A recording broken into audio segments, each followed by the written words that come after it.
Obviously, a lot has changed, not just in your life, but also in Gaza since the last time we spoke. And I want to make sure you're comfortable. I don't want to ask you anything that, you don't want to speak about. And of course, a lot of people were asking about what happened. You When, can ask me anything. okay, No, you okay, can ask me anything. okay. This is a forum. You can ask me anything. You can take questions from your viewers. Um, please, this is an open forum, and I'll be more than happy to answer all your questions, inshallah. Um, So one of the main questions that people wanted to know, I know you addressed it briefly on Instagram, but they wanted to know what exactly happened during those 2 weeks. You did talk about you going from house to house, but was it, were you with people that were in those homes or were they homes that were destroyed? What exactly happened? Sure, sure. So I didn't have internet connection twice for a lengthened amount of time during the course of this conflict. So the first is the first 2 weeks that you're talking about, where I mentioned going from house to house, and the second was just on the day that the day preceding the IDF or the IOF entering Nasser Hospital, which was the area where we were working in as journalists. So I was missing off the internet the first 2 weeks and those second 2 weeks. So I can definitely answer at a high level, your question there.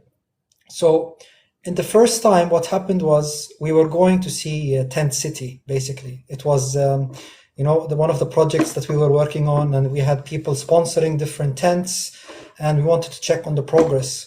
And Tent City is located towards the most west part of Khan Yunis.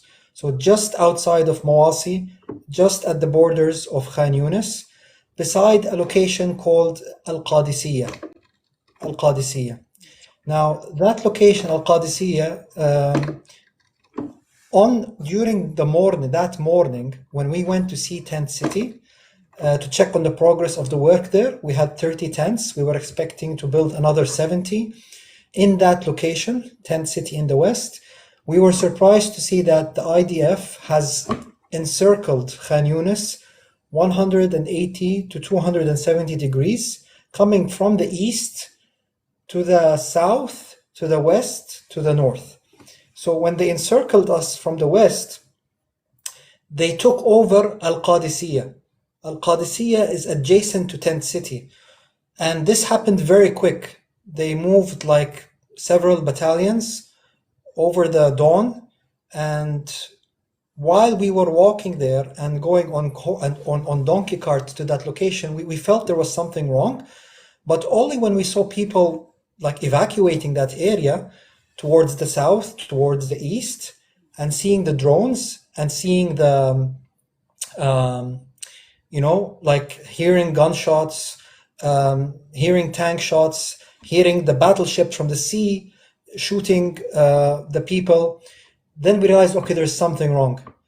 And thankfully, later on, we learned that the people in Tent City dismantled the tents and basically used them in another location.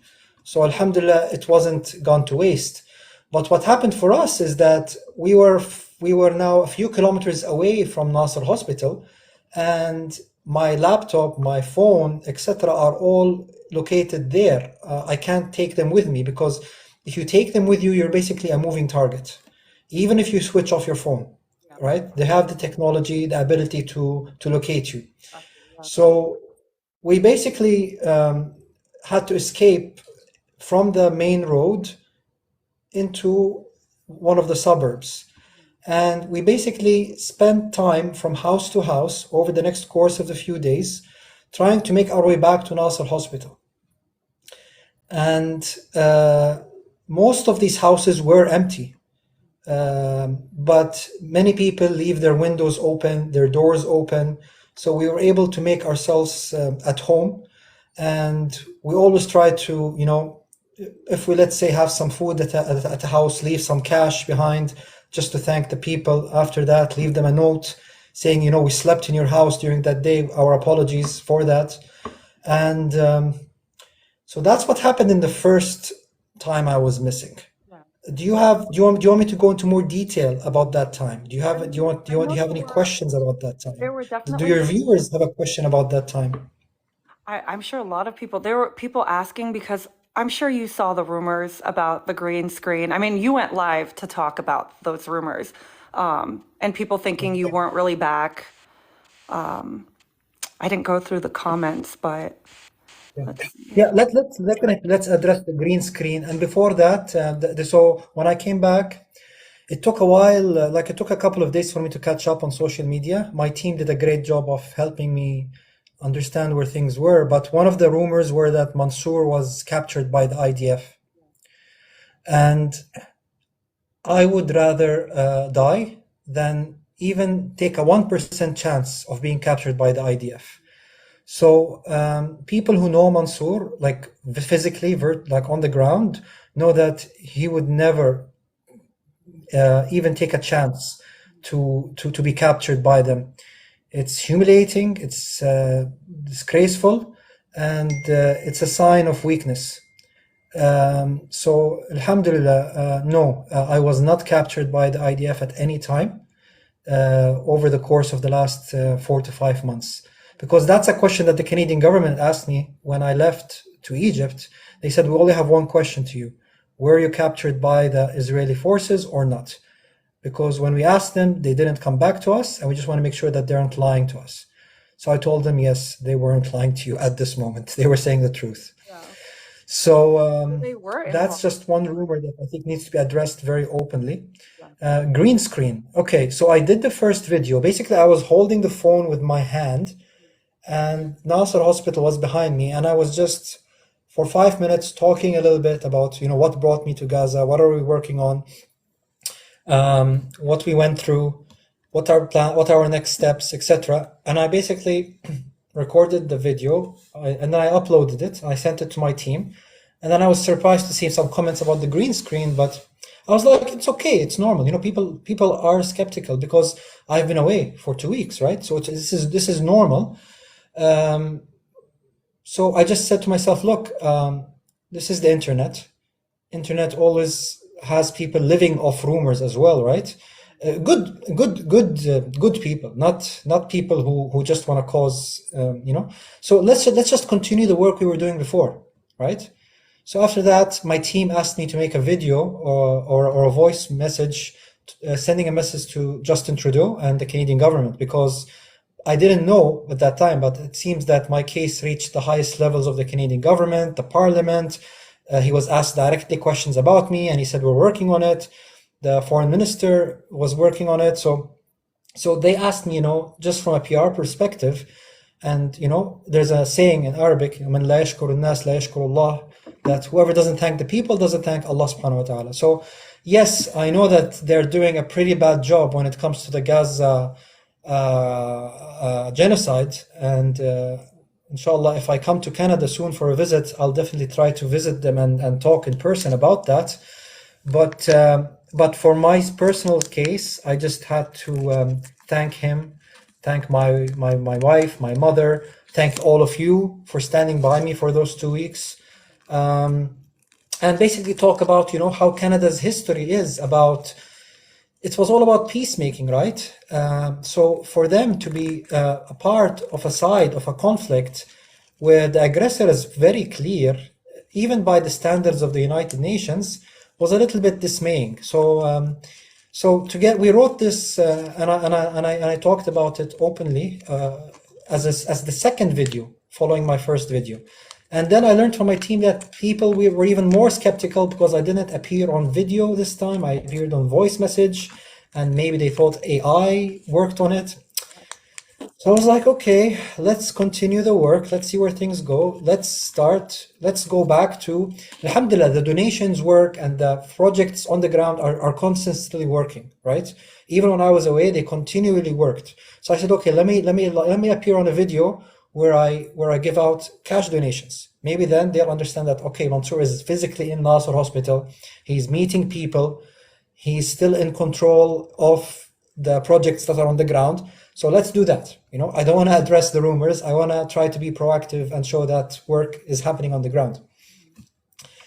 So I did that, and still some people had some comments. So I did a live on Instagram while I was at a very dangerous area, and I showed where I was, and I showed how in this area there are snipers that hit us here, there are drones with guns that were shooting at us in this location, and I said, guys, please, I mean, okay, I understand your skepticism, but I'm here, and look, this is Nasser Hospital. See above the stairs. See, that's what we're trying to do, and like, I don't know what else we can do, right? So I think after that it died down a little bit, but I didn't get a chance after that to check the internet because a couple of days later, um,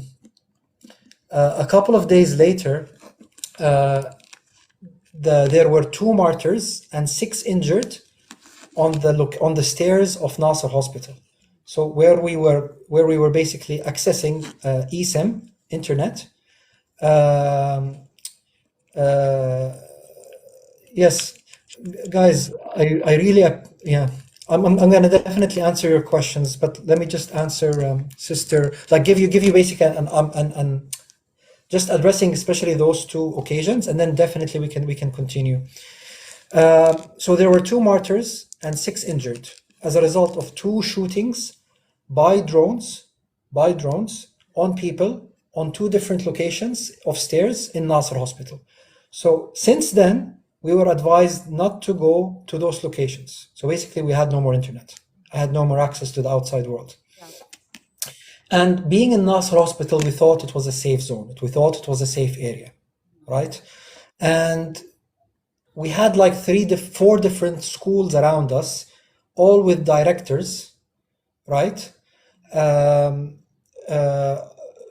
UNRWA saying that, look, there's no one gonna come to this area. This area is a safe zone. We were told it's a safe zone. Don't worry. Like they were telling the people who were resident of these schools, they were telling Nasser Hospital. Nasser Hospital was told, you guys are okay. I was supposed to receive on the 12th of February a Canadian doctor delegation. So 2 days later from that incident, the Canadian doctors delegation was supposed to come to Nasser Hospital, and I was supposed to spend time with them. So we weren't concerned. We thought, okay, we were pretty safe, and we can continue the work that we're doing. Yes, the people were shot, being sniped at in the stairs, but we thought, okay, this was a 1 or 2 time off thing. Maybe they were scared of something. Maybe they wanted to advance at a certain location, and they didn't want to be spotted from that location. So we're like, okay, let's be patient. Let's not go up the stairs until things calm down a little bit. So we were surprised on an early morning, we were praying Fajr, people started shouting.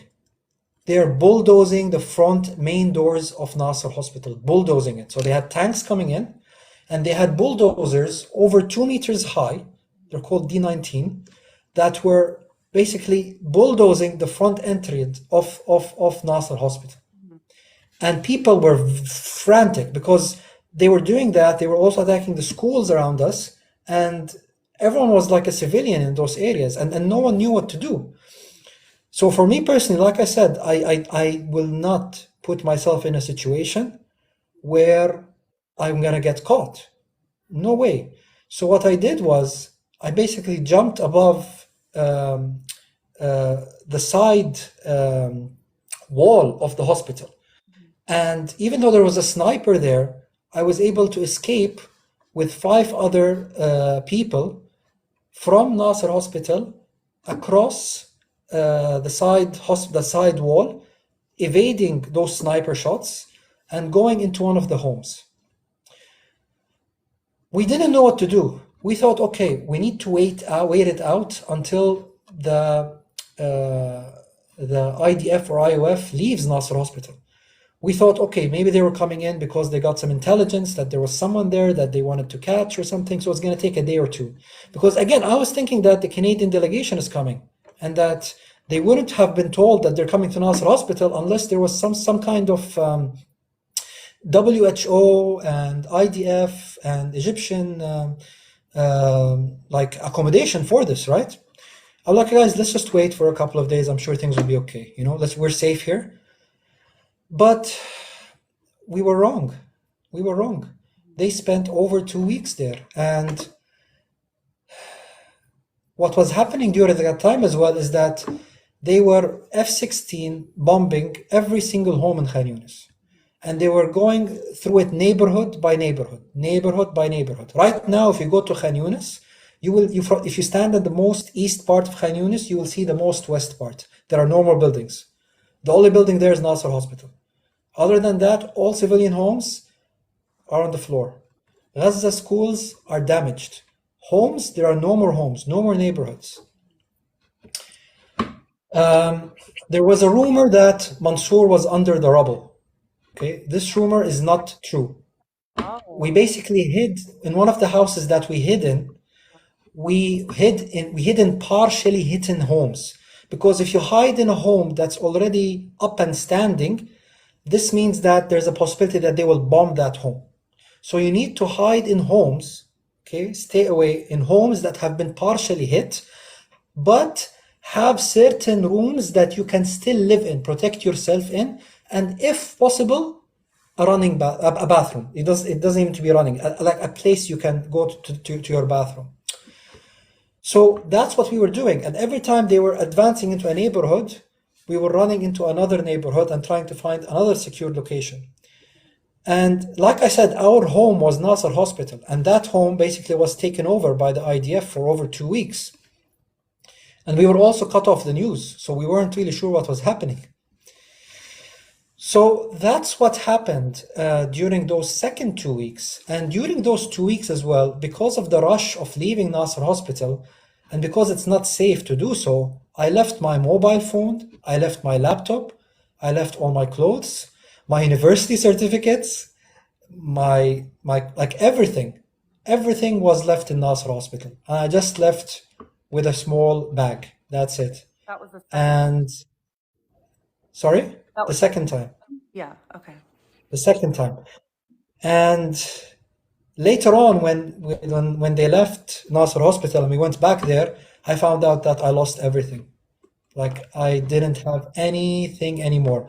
That's one of the reasons people have tried to connect with me over WhatsApp, for example, and I'm not replying because I don't have that phone anymore, right? I lost even my main email. My main Gmail got lost until I recovered it 3 days ago. So I lost a lot. I lost a lot because of the Nasser Hospital invasion. And however, I am lucky enough to have a team, mashallah, across Gaza Strip that continue to do the work from a project perspective. They had the courage, and they also had the direction from my side that look, if I'm not there anymore, this work needs to continue. And alhamdulillah, the work continued. So yeah, that's what happened in the second time as well. Back to you. At any point, did you know that we were trying to find you and get the Canadian government involved while you were missing? The first time or the second time? Either time, honestly. Knowing my mother very well, I knew that she will activate Superman mode. Yeah. And I think all moms are like that. So I knew that she will reach out to everyone to try to find answers, to try to know where's my son. And sometimes she takes things a little bit overboard, but she's like in her 70s, right? And honestly, I wouldn't ask for a better mom than her in my life, and I would die for her at any time. I love her, and yeah, I thought that yes, my mother would do that, and she would seek the help of people on the ground here in Gaza and outside of Gaza, including the Canadian government. At any point, did you feel like it was a close call? Like, did you get close to snipers? Did you feel like they were coming in buildings that you were in? Many times, several times. Wow. There were times where all they had to do was look inside the window. Wow. They were facing the other way. We can see their helmets. We can hear them talking. All they needed to do was just turn their heads. That's all. Yeah. Were you at any point trying to get to Rafah? And like, why didn't you No, go to Rafah? Because no, wouldn't you never, have felt like that was never. a For safe me, Khan area? Yunis, Khan Yunis, from the beginning, I said Khan Yunis, it's where I want to make a stand. Yeah. We're not leaving Khan Yunis. Wow. And Alhamdulillah, I never left Khan Yunis until I decided to temporarily leave Gaza, because I found that I would be at this time, after losing everything, I thought I would add more value from outside of Gaza to the Palestinian cause, to the free world cause, than inside of Gaza. But I never left Khan Yunis. Never. You weren't pressured into leaving. You chose at this No. point, I should leave. It was Wow. my decision to stay, and it was my decision to leave after doing a lot of Salat Istikhara. So Salatul Istikhara is the prayer where you ask Allah subhanahu wa ta'ala for guidance. So you, as Muslims, we believe that we need to do two things, three things actually. Number one, make sure that we act according to the Quran and Sunnah. Number two, we make mashura, so we ask the advice of people around us that we trust. Okay. Number three is the most important. We do istikhara. So we ask Allah subhanahu wa ta'ala for guidance. So basically, in this dua, in this supplication, you ask Allah subhanahu wa ta'ala, Ya Allah, I'm now here in Khan Yunis. If you believe that I will better serve you and your religion outside of this place rather than staying here, please make it very, very easy for me. Show me signs that this is the right thing to do. And if staying in Khan Yunis and continuing the work is the right thing for me to do, then make the act of me leaving very hard and show me signs for that. And whatever you write for me, whatever you mean for me to happen, at the end, make me happy with it, even if it's against my personal will. Because at the end, Ya Allah, you know more than me. I don't. See, it's funny because when So you evacuated, my personal thought in my head was, I feel like Mansour is the type that would not leave at all. So I thought maybe family or people from the outside were pressuring you, please, like, just leave because it's getting bad and you've been missing. Oh, yeah. I see where you're coming from, but the events that are happening now require sacrifice from us all, and until I was 100%, 110% sure that the work we started would not only continue, would even grow in terms of projects on the ground, and if I wasn't sure that my work on the media would strengthen leaving Gaza than being inside Gaza, I wouldn't have left Gaza. Yeah. Because you have to understand that right now, there was really no safe place for me to switch on the internet and to have a phone or a laptop, right? Yeah. I welcome martyrdom. That was my goal. I would welcome it. But God kept showing me signs that, Mansour, this is not your time. It's not your time yet. I gave you one example only of a time where it should have been my time. But so many things happened over the course of this 5 months that showed, okay, it's not yet. It's not your time yet. And yes, we talk about survivor's guilt. And honestly, right now, I can't eat. Like, I feel so bad when I eat. Anyways, that's another subject. Maybe let's talk about Gaza and Mansour right now.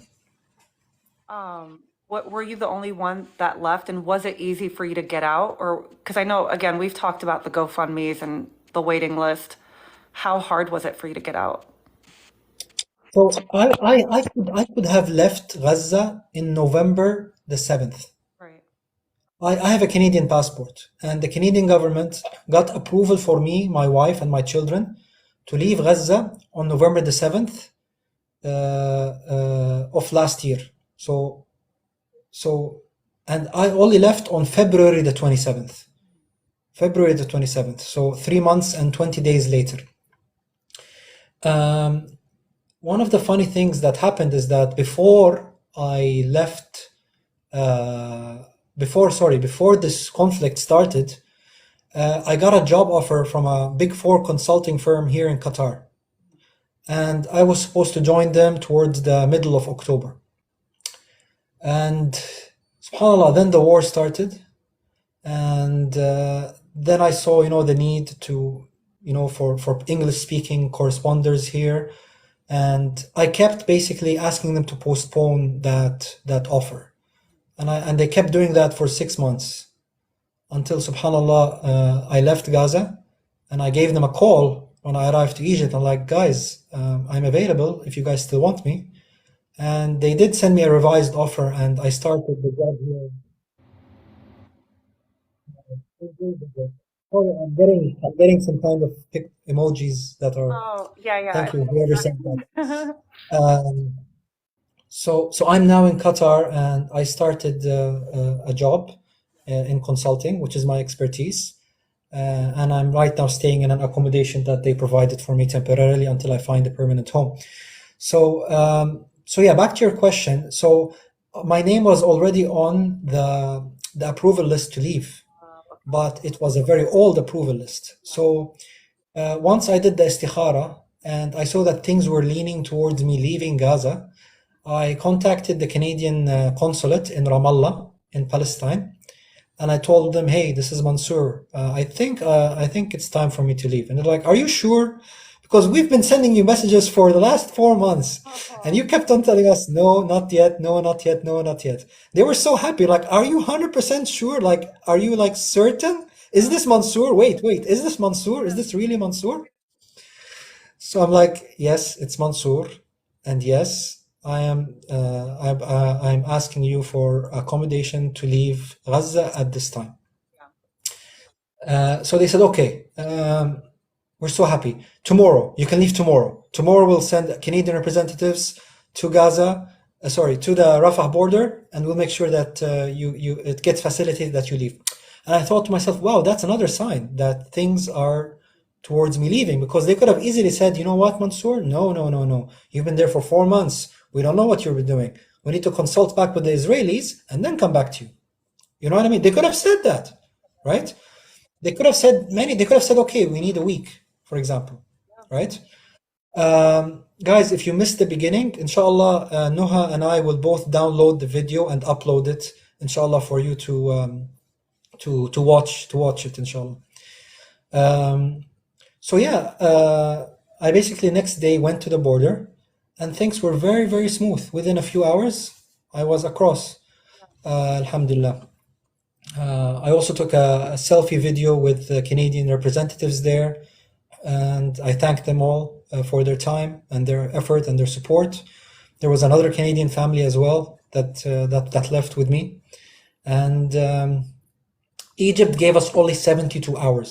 I wanted to stay, but they only gave us 72-hour visa. They said within 72 hours you need to leave. I'm like, okay, and they said this is what we do to everyone that are leaving Gaza. So I didn't know where to go or what to do, honestly. I thought initially I will stay in Egypt for some time at least, because I have so many friends in Egypt. I wanted to meet a lot of activists. I wanted to meet some of the NGOs, etc. But they only gave me a 72-hour window. So I had two options. The first was to go back to Canada. The second was to try to accept that job offer in Qatar, which I was offered earlier. Or even if I don't get the work visa, alhamdulillah, I got the work visa. Even if I don't get the work visa, I would go to Qatar on a visit visa, because I know that there's opportunity for me there in other areas, because I had also a lot of connections there as well. And because of the political landscape, Qatar is more pro-Palestinian than other countries. Yeah. So that was the plan, and alhamdulillah, the job offer came through. Back to you. Is it? I'm sure it is. I don't even need to ask, but I'm sure it's such a strange feeling to go from being in Gaza to now what is normal, I suppose, and trying to live a normal life. You said it's hard for you to eat. I'm sure it's strange to go outside even. What was that like first experience when you got out like?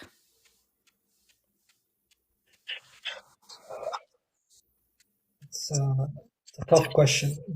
The first couple of days, whenever I prayed our 5-time prayers, even in Jama'ah, when I was praying in congregation, one time I even led the prayer, I was continuously crying while reading the Quran.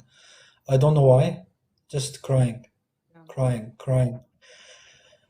And I kept telling myself, subhanallah, we were in a place where we were ready for akhirah, ready for the hereafter. Like we were ready mentally, physically, like we were ready, like I'm there. I'm ready to die. Now I'm back to a world where the capitalist, materialistic world. Again, it's with its good, its bad. Um, people talking about the latest cars, what they're gonna eat that day, clothes, the trouble at work, etc. And it took me a couple of days to slowly get get my head straight and try to reprogram my mind. Because, like I said, it's a very different landscape. Yes, I wanted to say one more thing. One of the things that I noticed, Noha, before I'll answer your question, is that when I was watching the news in Gaza, I felt that, I can watch the news forever, right? Because I felt, I was there, I was trying to make a difference together with your support, right? And one of the first things I realized is when I switched on the television here in Egypt or in Qatar, watching the news in Gaza, even seeing it live in the Al Jazeera news desk in English and Arabic, I would immediately switch off. I'm like, this is too depressing. What am I doing here? I should be back in Gaza, right? Like like how, like that kind of reaction, like that kind of helplessness that people were talking to me about. People telling me before that I'm depressed, I don't know what to do, we feel helpless. I felt that. I'm like, that's what people were going through, and I never, it never connected until I went through it as well. After I watched TV here, and then I said, man, now I understand why these people are saying the way they're saying, even though you're giving them advice on what to do, even though you're still trying to help, but still from the outside, oh my God, Yeah. sorry. No, not at Again, all. So then you guys didn't feel that. Did you feel that helplessness in Gaza, or were you hopeful? Were people hopeful? when I left, people felt, from a dunya perspective, a materialistic perspective, that the governments of the world were letting them down, especially, the Arab governments, except for a few, like Qatar, for example, who's trying to resolve things politically and also physically. But people understand that the people do not represent their governments in Arab and non-Arab nations, in Islamic and non-Islamic nations. They understand that. So when they hear that the Americans are, for example, negotiating a ceasefire, they laugh about it because America is part of a side already, right? They're the ones supplying unlimited arms, you know? Like during the nights, gunshots would not stop. Tank shots would not stop. F-16 bombs would not stop. Like they have unlimited ammunition, unlimited. They also have unlimited resources, I think, when it comes to human capital, because there were many times where we would hear different languages being spoken on the street. Not Hebrew, not Yiddish. Yep. Yes, other languages, other European languages. I'm not going to name them. Even Arabic was spoken. You're kidding. So, yes. So, that's maybe one of the reasons why the casualties of the Israeli army is relatively low, because the people they use on the ground in upfront, they're mostly mercenaries, in my opinion, from what I've seen firsthand, right? They're not Israeli nationals. In addition to that, if you look at the percentages of those who were killed, they are mostly from the engineering unit of the IDF, right? So those people who go into tunnels once they are found, those people who try to bring the bombs down, so to try to bring the buildings down after they activate different bombs in different areas, which means that the people who lead the assault, people who are in the tanks at the front lines taking the hits, aren't Israeli soldiers or Israeli military. In my opinion, they're mercenaries. Because when the Palestinians talk about destroying over 1,000 vehicles, right? assuming there are between 4 and 11 in every vehicle, right? You're talking about over 10,000 injured and at least over 2,000 killed. While the Israelis only say that around 500 were killed and a couple of thousand, I think, were injured. So this would make more sense for me when it comes to them reporting the news from their side in terms of casualties. Not that we're celebrating casualties at any side, but again, it's something just for people to understand why their casualties are on the low. And hopefully the Israeli people wake up to that as soon as possible and understand that I mean, it's tough for them down there. Back to you. How bad was it? I guess right before you went missing the first time, how bad was it with supplies getting to you at least? Because I know in the north it's non-existent, but were you seeing a lot of trucks in Khan Yunis? No, No? we weren't. As per Al Jazeera, the number of trucks that entered Gaza since the ICJ's ruling is 50% less than the trucks before the CJ ruling. And most of these trucks, they stay in Rafah, in the most southern part of Gaza. But today I was off a call with representatives in the north, in the middle, and in the south. In all three regions, alhamdulillah, the situation is getting better from a supply resource point of view. So I don't know exactly how, but there are right now much more food, clothes, things, people that can make use of up in the north, in the middle, and in the south than before. Not meaning that there's no more hunger or there's no more suffering. No, I'm saying there is an availability of stuff, which means I hope that some trucks made it through up to the middle region, up to the northern region. Yeah, I was going to ask about that because I feel like now we're starting to see more people actually dying from starvation. So I don't know if it's the airdrops or the trucks or whatever it is that's getting to people in Gaza that is helping. But I did hear that the airdrops weren't as helpful. I don't know if you know that, but Yeah, yeah, let's talk about airdrops because yeah, I was seeing them every day. yeah. So the number of airdrops on Gaza until now is equal to a total of 5 trucks worth of goods that have entered Gaza. Yeah. So for me, it's a PR stunt. And I said that in my interview with Al Jazeera, the first of many, inshallah. I'm gonna do like a series with them, hopefully, and also I'll appear on the stream. I'm also gonna appear on the Arabic channel of Al Jazeera. Tomorrow I'll appear on Russian TV, inshallah. In addition to continue work on the social media with you all. Again, Noha, thank you very much for this opportunity to be on TikTok for the first time. This is my first appearance on social media live on any account, on any platform, and it's with you. I have no Thank you, idea. Noha, for I'm accepting to honored. do this. Wallahi, so honored. Thank you so much. So airdrops are a PR stunt. They are humiliating. People end up fighting over scraps. And like I said, until now, since the start, the amount that has been dropped is equal to 5 trucks entering Gaza. So for me, it's just a PR stunt saying that we're helping the people in Gaza. Yeah. And I also heard a lot of the food was also expired. So Yes. I don't know if you saw that too. I saw that you saw Wa'il al-Dahduh, and I don't think we've really heard from him recently.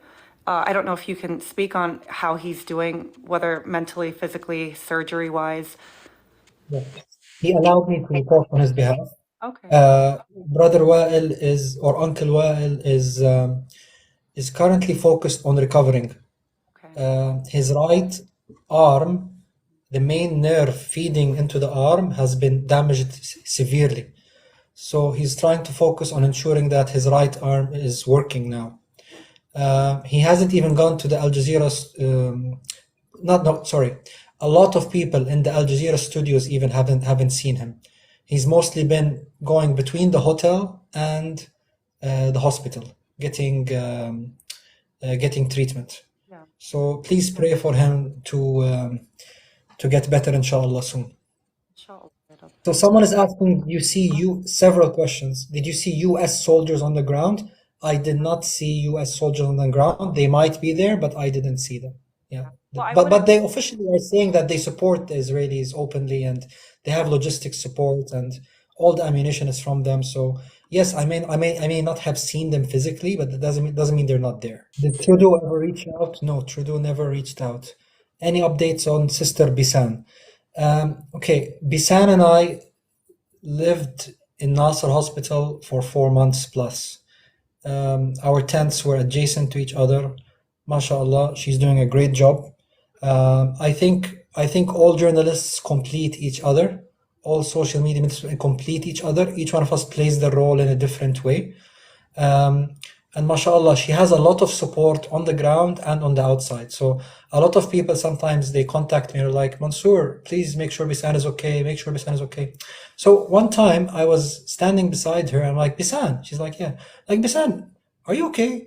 Let's forget about the social media thing. Let's talk about the journalist thing. I'm a man and you're a younger woman. I want to make sure you're okay. Yeah. Do you need anything? Level. Yeah. Bisan, do you need anything? She started laughing. She's like, no, no, no. I just need strong internet. I'm like, we all need strong internet. But do you need anything like physically? Do you need like a mattress? Do you need cash? Do you need what are you okay? And she was very determined saying that yes, she is okay. And so yeah, that's answering people's question about Bisan because I love her. people should be worried about a 24-year-old girl who's stuck in Gaza, right? I'm not sure what's her latest update, but like I said, I might not agree with her on everything, but it's okay. It's people's nature to be different and to convey the story in a way that is more suitable to what they believe in or how they believe in it, right? But I respect her totally. Were you able to see any of the journalists before you left, like Saleh or any, I don't know how close you were with them? Like, did they know you were leaving? Okay, sure. Mu'taz, I never met him in person, Hmm. and we never spoke even over social media. So unfortunately, I never had the opportunity to meet him. You mentioned Saleh. Saleh and I were close friends. We even helped each other in some projects. Like sometimes he would lack some things, I would give it to him. Sometimes I would lack some items, he would give them to me. MashaAllah, Saleh is a very energetic person. He's very young as well, similar to Bisan. And like I said, people complete each other in this line of work. So and no one is perfect. Who else other than Mu'taz and Saleh and Bisan? Who else do you want to ask about? No, there was Ismail, which I know he quit being or reporting. So I believe the last I heard was I don't know if you know who Ismail is. His username is Ismail Jude on Instagram. Possibly not, but I heard of him, but yeah, I don't think I might have seen him in person, but we never made the connection. yeah. People are asking about Lama. Yes, Lama. Lama, remember Lama Jamus? Of course, The young love her. 8-year-old. Yeah. So she's doing very well, alhamdulillah. Her father and I talk whenever possible when we were there, and definitely I'll reach out to him. Lama's father works in Al Jazeera, by the way. This I know, which is Lama's why a lot father. of people were upset because they wanted to get them evacuated, and they were saying that Al Jazeera is not helping to have them Oh, evacuated. I don't know how. I didn't know that. I didn't know that. I don't know the updates with that, but I do know that her dad was trying to get them evacuated. So the problem is that it's tough. It's tough. I mean, yeah, I don't know the details, but I hope I hope that whoever wants to evacuate can evacuate, and whoever wants to enter Gaza can enter Gaza, inshallah. Another journalist was Prince Kuta. Yes, Prince Kuta. yes, in the north. So he's a Canadian. He sent me a message saying that he's a Canadian national and that he wants to leave. Why can't he leave? So I told him that I sent him the number of the Canadian consulate in Ramallah, and I told him who to talk to, and I hope that they were able to help him. I'm not sure if he was successful or not, but that's another journalist who basically reached out. it seems that the war will continue in Ramadan. Things may change overnight. Hopefully they do. Entering Rafah is big for one reason. If you enter Rafah, it means that you are repeating another 1948, another 1967, where people will be forced to leave Gaza Strip and go into Egypt. You know, it's not like entering any other city, because if you enter Rafah, That's it. There's nowhere else to go. people, yeah, there's no place left to go. So hopefully a ceasefire does get negotiated. Yes. Okay. Yeah. Back to you. Yeah. So are there still people living in Khan Yunis if everything was destroyed? Do you know if people are? People now live in an area in Khan Yunis called Al-Mawasi. Al-Mawasi is basically the coastline of Khan Yunis, and it extends up to the middle area and down into Rafah. So that's where people are staying who are in Khan Yunis. They either went to Al-Mawasi, they went to Deir al-Balah in the middle region, or they went to Rafah in the southern region. Yes, I heard about Aaron Bushnell. I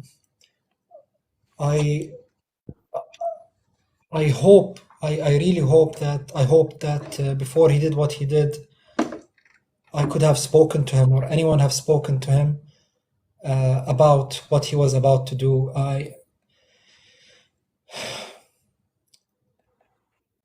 Because at the end of the day, one of our goals as Muslims, in my opinion, is to give hidayah to the world, is to show people the path towards happiness and success in this life and the hereafter.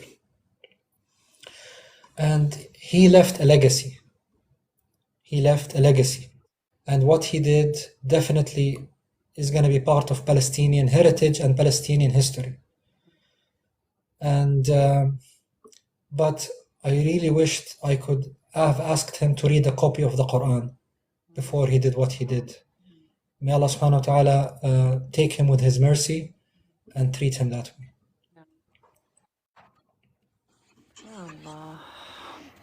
Pelestia left to Australia after 1 or 2 months of Gaza. Pelestia, yeah. Back to you, Sister Noor. I don't know. The Orphan project. That's a good question. The Orphan project. So we had a list of over 1,000 orphans, and we had 180 of them sponsored, and we were continuing to do the work on that.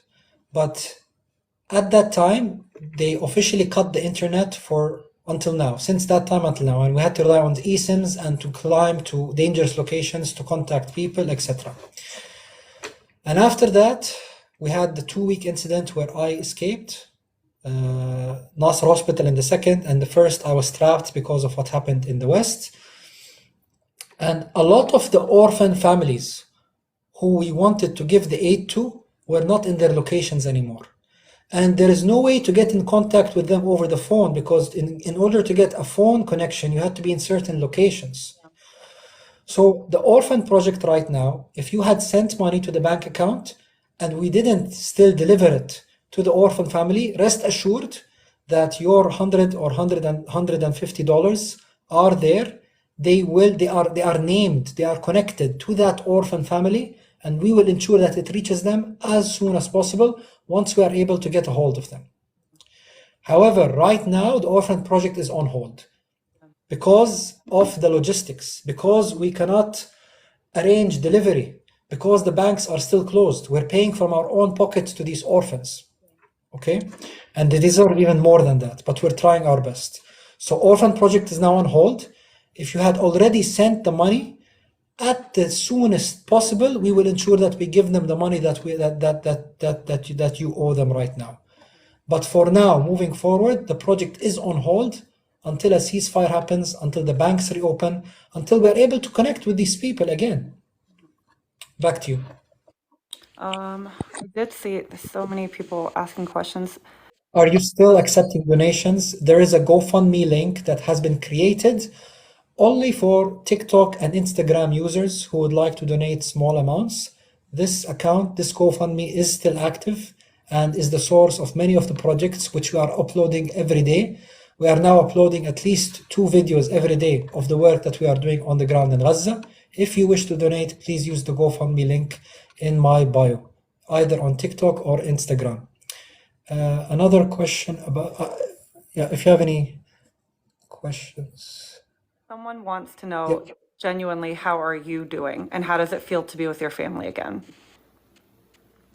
My wife came to visit me for a few days. I just came back from the airport where I dropped her back to leave back to the United Arab Emirates. So Alhamdulillah, that was a good meeting with her. My mother is still here in Qatar. I don't think my mother is She's not gonna leave me anymore. She's like, I lost you twice. Yeah. I don't think I'm gonna leave your side at all. Like, Yeah. so, Alhamdulillah, I'm blessed to have a mother and a father both living and making dua for me. Please, everyone, if you have a mother, if you have a father, they're a blessing. Please make sure that you take care of them. After worshipping Allah subhanahu wa ta'ala according to Tawheed, acknowledging His oneness, the second best thing you can do in this world is birr al-walidain, is caring for your parents. So even if it's hard at times, we need to make sure that we try to care for them as much as we can and tend for them mentally and physically, because they are at an age where they're not young anymore, I agree.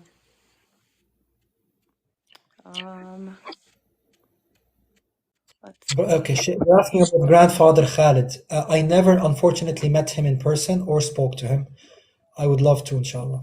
Back to you. So, a couple of minutes. We have a couple of more minutes. Yeah. Let me know if you have like an ending question, Noha. Do you have like? Honestly, I don't even know.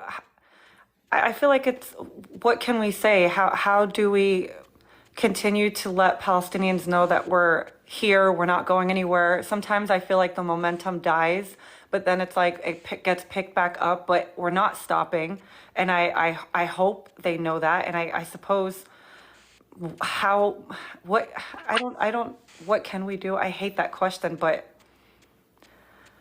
I just want to, I want the hope to be alive again. So any words of encouragement, I suppose. Yeah.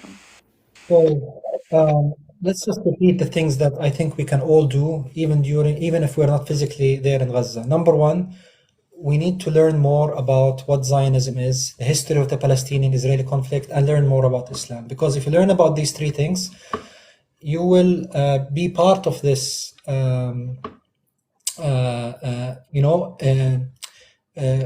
consciously, and you would have the right education and background, so that yes, not only when it appears on the news you act, no, you continue acting, because you understand that it is such an important thing to stand up for something that is right. And also, when learning about Islam, it might change your whole view on life and the hereafter. So I think it's very important to start with that. The second thing is continue boycotting. It works. It simply works. And every day there's enough evidence that shows that it works. So just don't stop boycotting. You have the list. Continue doing what you're doing. Continue doing what you're doing on social media, right? Let's say that things go less on national TV. Don't stop doing what you're doing on social media. Continue to amplify the voices of Palestinians on the ground, right? Continue to amplify the voices of people standing up for Palestine around the world. Like, comment, share, clip, do all that. Donate, but only to people that you trust who are on the ground in Gaza. My team told me, Mansour, there are like 50 different fake accounts that came up just in TikTok alone over the past period using your name. So please be careful.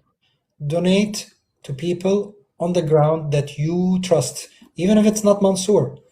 People that you know are physically there in Gaza and that can virtually show you, and have people that can comment and say, yes, this guy does the work. Please make sure that you donate wisely. Okay. Number 4, continue to demonstrate on the ground. whenever there's an event somewhere, try to attend, you know. I'm now busy trying to focus more on balancing between the work I'm doing for the Palestinian cause and trying to ensure that my family is well taken care of. You have to understand that when I was away, my wife had to work a job. She never did that before. She worked from 9 to 6, 6 days a week in order to ensure that she provided for the family. Even though people around the world offered to help me financially, alhamdulillah, we said that no, everything needs to go to Gaza. So my wife went through a lot over the last 5 months, physically and mentally. So I need to be there to try to support her as the man of the house, as the father, as the husband. So one of the reasons why I'm not traveling around and visiting and you all is that I need to prepare a place that is safe, that is well taken care of, that is suitable for my family. And right now I'm trying to do that. It says the live will end in 1 minute. Are you saying that? Yeah, we have detected it. No, 1 second. No, it's okay. Okay. I think Okay. no, it's okay. Yeah, because it said that we detected inactivity, so it decided to. Yeah, so I just did something and it worked now. So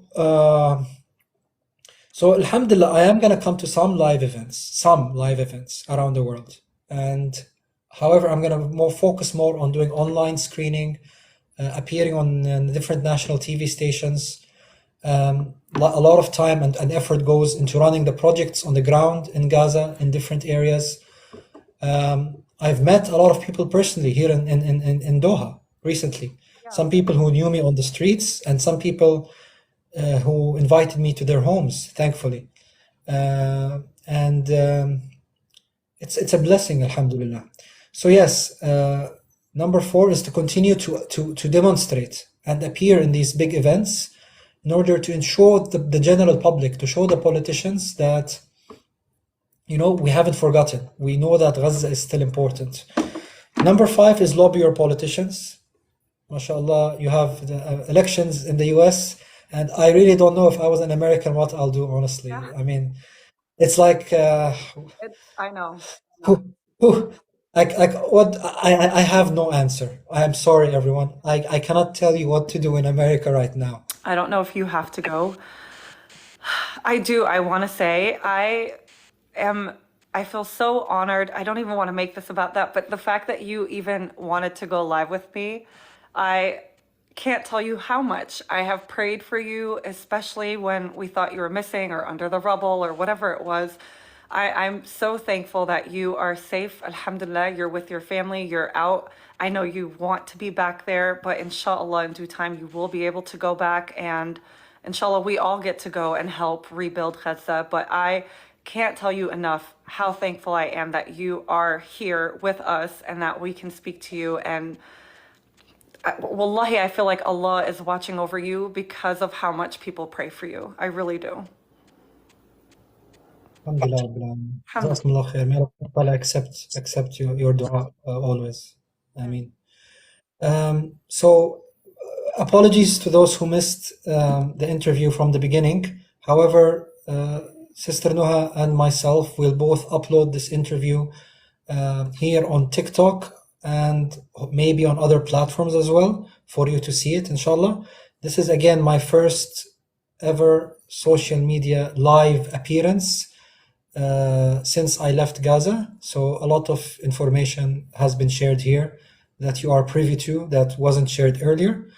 I will, inshallah, very, very soon also do a live on Instagram with another special guest.